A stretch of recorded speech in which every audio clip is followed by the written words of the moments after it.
Maithili express की शानदार प्रस्तुति।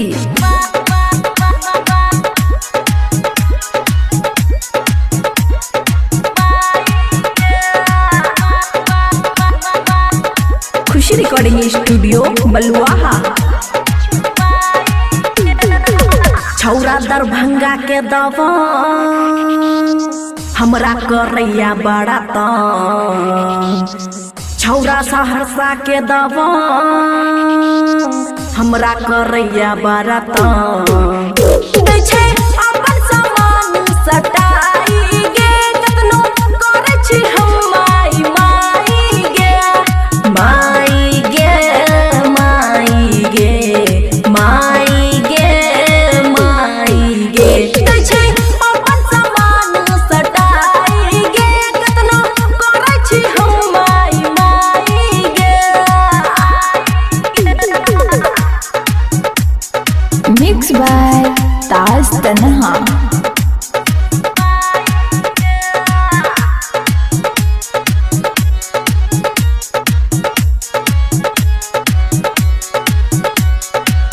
करे उल्टा पुल्टा काम लागैया करते बदना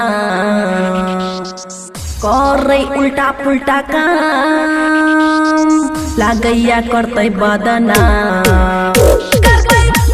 पुलिसों में जाएंगे करबै के सब पुलिसों में जाएंगे जाएंगे जाएंगे जाएंगे जाएंगे अपन सामान सटाएंगे कितनो करे छी हम माई माई गे।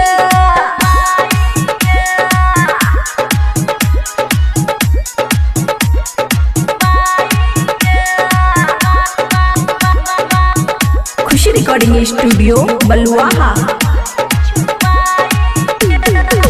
जारा में खोजे छै जोगार पड़ल छै लभके बेमार जारा में खोजे छै जोगार पड़ल छै लभके बेमार हाथ दै छै कमरो घुसाई गे केतनो करे छी हम माई माई गे माई गे माई गे माई गे माई गे अपन सामान सटाई गे केतनो करे छी हम माई माई गे।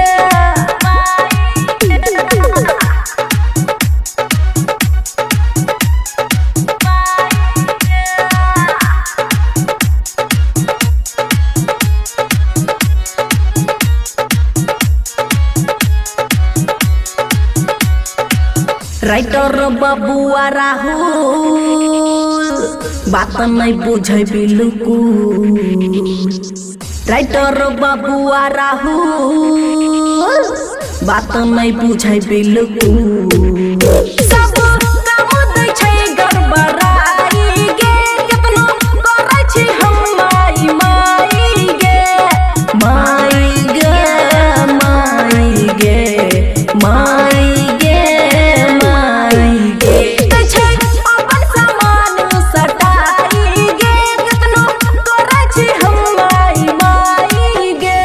खुशी रिकॉर्डिंग स्टूडियो बलुआहा।